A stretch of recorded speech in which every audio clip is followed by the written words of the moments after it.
네, 11월 16일 목요일 이제 수능일도 이제 정규장이 이제 끝났습니다. 자, 오늘 4시 반에 정규장이 이제 마감을 했어요. 그죠? 뭐 혼란이 좀 있으셨는가 모르겠습니다. 항상 수능일은 1시간 늦게 개장하고 1시간 늦게 정규장이 마감됩니다. 그죠? 자, 오늘 파도 18,500원으로 마감이 됐습니다. 자, 5% 가까이 이제 하락을 하고 이제 마감을 해줬는데 정말 이 파도를 보면은 뭐 요즘에 단타 대회가 진짜 열리고 있는 것은 아닌가. 좀 이런 어,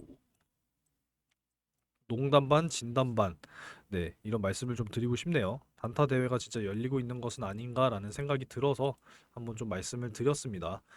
자, 일단 오늘 18,500원을 좀 기록을 하면서 마감을 했는데 일단 그래도 뭐 어느 정도 좀 이 구간을 지지해주는 이런 모습을 지금 5일 연속 보여주고 있는 모습이라서 자, 일단은 뭐 18,500원과 요 19,000원 선을 당분간은 계속 좀 지켜주는 이러한 모습이 나올 것으로 예상이 되고 있습니다.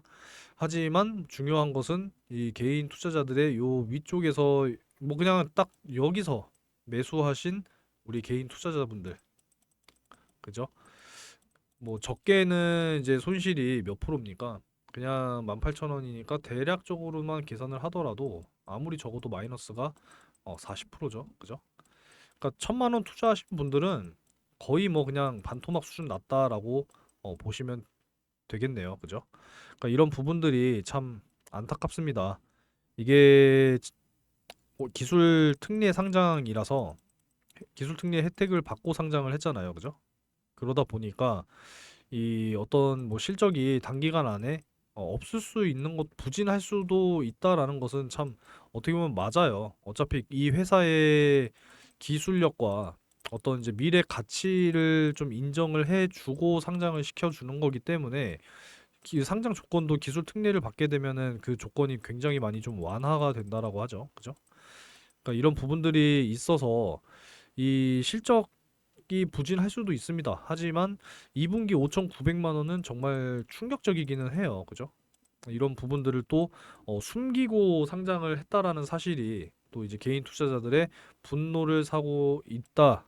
지금 이러한 상황이기 때문에 좀 그런 부분들에 대해서 좀 말씀을 드려보고자 합니다. 자, 구독과 좋아요 한 번씩 좀 눌러주세요. 뭐 매일같이 지금 뭐 주가가 좋으나 안 좋으나 매일같이 찍어드리고 있는 이 성실함을 보시더라도 한 번씩 좀 눌러주시는 게 맞지 않나라는 생각이 좀 들어서 말씀드렸습니다. 저한테 진짜 큰 힘이 되거든요. 한 번씩 눌러주세요. 아시겠죠? 자, 말씀을 좀 여러 가지 드리기 전에 오늘 이 당일 또 상한가 검색식을 통해서 종목이 또 포착이 됐어요. 자, 어떤 종목이냐? 바로 웅진입니다. 웅진. 자, 오늘 장이 이제 10시에 개장이 됐기 때문에 알려드렸던 시간은 9시 52분 되겠습니다. 자, 2차 전지 사업 진출 좀 기대감과 이 2차 전지 관련 기업 EQ셀이라고 하는 기업을 또 인수를 할 수 있는 우선 협상 대상자로 선정이 되면서 또 강하게 이틀 연속 상승을 보여줬던 웅진이었습니다. 사실 이제 어제 상한가를 갔어요. 어제 상한가를 가고 마감을 했는데 오늘 추가적으로 또 상한가 가까운 상승을 보여주면서 오늘 검색식 포착 대비해서 20% 최고 상승이 나왔습니다. 그래서 뭐 잡은 분들은 10% 이상 그냥 편안하게 또 수익 실현을 하셨기 때문에 네, 수익 실현 축하드리도록 하겠습니다. 그리고 이제 또 수익 인증이 또 이렇게 들어와가지고 네, 이렇게 또 올려드렸어요. 자, 어제 이제 매수를 또 미리 하셨던 분인데 네, 이렇게 또 수익을 가져가셨습니다. 네, 축하드립니다. 이게 정보방에 들어오시면은 또 미리미리 또 알려드리고 하니까 들어오셔서 또 큰 수익을 가져가셨으면 좋겠어요. 요 상한가 검색식은 제가 언제까지 드릴 거냐? 내년이란다. 자, 다음 달 23년 연말까지만 딱 드리고 종료할 겁니다. 자, 요 상단의 번호로 이렇게 문자를 한 통 남겨주셔서 받아 가시면 되고, 자, 뭐 받아 가셔도 나는 사용을 할 줄 몰라요 하시는 분들은 그냥 어렵지 않게 이렇게 문자를 남겨주세요. 그러면 제가 요 종목을 실시간으로 좀 확인을 하실 수 있도록 이 정보방에 제가 초대를 해드리도록 하겠습니다. 들어오셔서 확인하시고 매매하시면 되겠죠. 어렵지 않습니다. 뭐 문자로도 보내드리니까 정보방 실시간으로 못 보시면 문자로 확인하셔서 매매를 적극적으로 하시면 되겠다라고 말씀을 드릴 수 있습니다. 많이들 받아가시고 자 이벤트 잠깐 말씀드릴게요. 요 11월 이벤트 진행 중인데 관심을 좀 가져보시고 참여를 한 번씩 좀 하시기 바라겠습니다. 이 어느 분이 당첨이 될지는 모르겠지만 꼭 당첨되시기를 기원하도록 하겠습니다. 총 20분이니까 이제 곧 또 월말 다가오니까 추첨을 해서 또 드리도록 하겠습니다. 자, 이제 다음 달이면 연말이에요. 그죠? 이벤트를 그냥 뭐 막무가내로 하기보다는 여러분들 함께 이제 소통을 좀 하면서 진행을 한번 해보고자 지금 의견을 좀 수집을 하려고 합니다. 그러니까 뭐 내용은 이제 연말 선물로 나는 뭘 받았으면 좋겠다라고 하는 게 하나쯤은 있으실 거라고 저는 생각을 해요. 그래서 제가 선택지를 이렇게 좀 만들어 놨습니다. 그래서 이 중에서 마음에 드는 게 있다라고 하시면은 이 번호를 문자로 보내주시면 되겠고요. 자, 여기에 없다. 나는 다른 걸 원한다라고 하시는 분들은 뭐 땡땡땡 이렇게 해가지고 문자를 남겨주시면 네, 적극적으로 좀 수집을 해서 이 12월 마지막 23년의 이벤트를 의미 있는 이벤트로 한번 좀 만들어 보도록 하겠습니다. 많이 좀 참여를 해 주시기 바랄게요. 아시겠죠? 자, 넘어가고 일단 뭐 파도 뭐 여러 가지 말씀을 사실 뭐 드릴 게 없고 그 이 파도 사태로 인해서 앞으로 이제 여러 가지 또 변화가 생길 것으로 또 생각이 되기 때문에 이런 부분들에 대해서도 한번 좀 언급을 해 드리고자 준비를 했습니다. 앞으로 이러한 일을 다시 좀 겪지 않기 위해서라도 우리가 이제 좀 보는 눈이 생겨야 될 것 같다라는 생각이 좀 오늘 강하게 들었습니다. 그래서 이 내용에 대해서 좀 말씀을 드리려고 해요. 자, 일단 어떤 내용이냐. 자, 이 파두가 이제 기술 특례 상장 그 혜택을 받고 이제 상장을 했단 말입니다. 그래서 이 기준에 대한 어떤 이제 기준선이 다시 이제 좀 상향 조정이 되는 이러한 좀 우려보다는 이제 기준이 더 높아질 것이다라고 하는 이러한 전망이 지금 나오고 있다라는 거죠. 지금 현재 기술 특례 지금 청구 기업이 지금 30군데나 있다라고 합니다. 그래서 이제 앞으로 이 기술 특례 상장에 대한 어떤 기준이 이 파도로 인해서 높아진다면 이 준비 중인 30곳 중에서도 분명히 이탈하는 기업이 나올 수밖에 없다라는 거죠. 그렇다라고 하는 것은 분명히 또 여기 이 기업에 대해서 관심을 가지고 계신 분들이 분명히 또 많이 있으실 거고 그리고 또 이 기업에 또 일찌감치 투자한 구주주들 그죠? 구주주들도 분명히 또 노심초사하고 있는 그러한 상황으로 갈 수 있다라는 것을 또 이야기해주는 그런 내용이 아닌가 해서 가지고 왔습니다. 진짜 이 이야기가 맞는 것 같아요. 안절부절. 네, 이게 맞는 것 같습니다. 자, 그래서 이 올해 해당 제도로 예비 심사를 통과하거나 이미 상장한 기업이 36곳에 지금 달한다라는 이야기죠. 그래서 뭐 여러 가지 이런 내용들, 자세한 내용들은 기사를 보시면 또 다 나와 있으니까 확인해 보시면 되겠고, 자, 기술 특례 상장 자체가 현재는 이익을 못 내고 있지만 제가 초반에 말씀드렸듯이 미래 성장성과 미래 가치를 인정받은 기업들이 적극적으로 활용하는 방식이다라는 겁니다. 자, 그래서 파두도 마찬가지로 진짜 그때 당시에는 뭐 메타와에도 뭐 거래가 있었고 이제 뭐 또 SK 하이닉스와도 연결이 되고 뭐 아마존에도 연결이 되고 뭐 이렇게 되다 보니까 아무래도 기대감이 굉장히 높았고 미래에 엄청나게 또 성장할 것이다. 매출도 엄청 날 것이다. 뭐 기업에서 얘기했잖아요. 뭐 25년에 우리 회사는 6,200억의 매출을 달성할 것이다. 뭐 이러한 이야기들을 하면서 상장을 사실 한 부분이기 때문에 이번 이 파도 사태가 굉장히 크다라는 거죠. 그래서 이 기술 특례 상장 제도에 대한 불신이 높아지고 있을 수밖에 없다라는 부분을 또 우리가 인정을 하고 넘어가야 된다라는 겁니다. 자, 영업이익이 적자지만 1조 5천억 원의 높은 목값을 인정받을 수 있었던 건 결국에는 미래의 수익성이 좋아질 것이라는 요 기대감 덕분이었잖아요.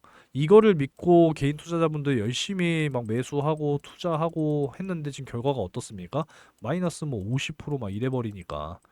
난리가 나는 거잖아요. 그죠?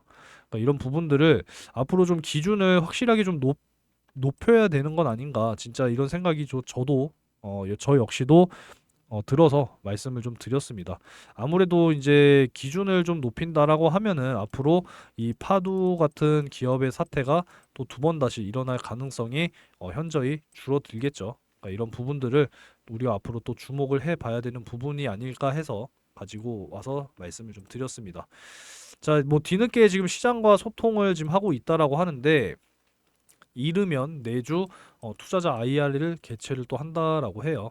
지금 대표가 미국 출장 일정을 변경을 해서 지금 귀국을 또 이제 하고 있다라고 하고 SSD 컨트롤러 쪽 관련해서 주문 현황을 설명을 할 계획이라고 하니까 뭐 요건 한번 기다려 보고 어떤 이야기가 나오게 되는지 우리가 한번 또 주목을 해 보도록 해야겠죠. 네, 또 이야기가 나온다면 제가 정리를 해서 또 영상으로 또 말씀을 드리도록 하겠습니다. 그러니까 이러한 지금 내용들이 있으니까 네. 얼마나 급하면 대표가 이제 미국 출장 일정을 변경을 해서 귀국을 하겠습니까? 그죠?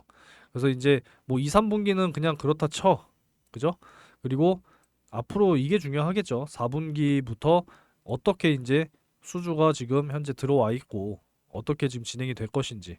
결국에는 이제 앞으로가 중요한 거잖아요. 그죠? 뭐 물론 뭐 과거도 중요합니다만 결국에 이제 주가를 또 결정하는 것은 바로 또 미래의 성장과 미래의 가치로 결정이 되는 것이니까 앞으로 또 이제 어떻게 움직임을 가져가게 될지 계획을 좀 잘 이야기를 해 줬으면 좋겠습니다. 뭐 중요한 거는 자, 4분기에 어닝 서프라이즈를 기록을 하더라도 당초 추산액을 달성하기에는 무리하다라는 이런 평가도 있네요. 그 진짜 여기 파도 3분기 실적 보고서 이렇게 딱 보시게 되면은 뭐 매출액에 비해서 영업 손실 이렇게 났고요. 매출액이 3억 2천만 원인데 손해액이 얼마입니까? 148억입니다. 148억. 그러니까 이런 부분들이 개인 투자자들이 진짜 열받을 만한 이야기가 되겠죠. 그죠? 어찌됐건 힘들 내시기 바라겠습니다.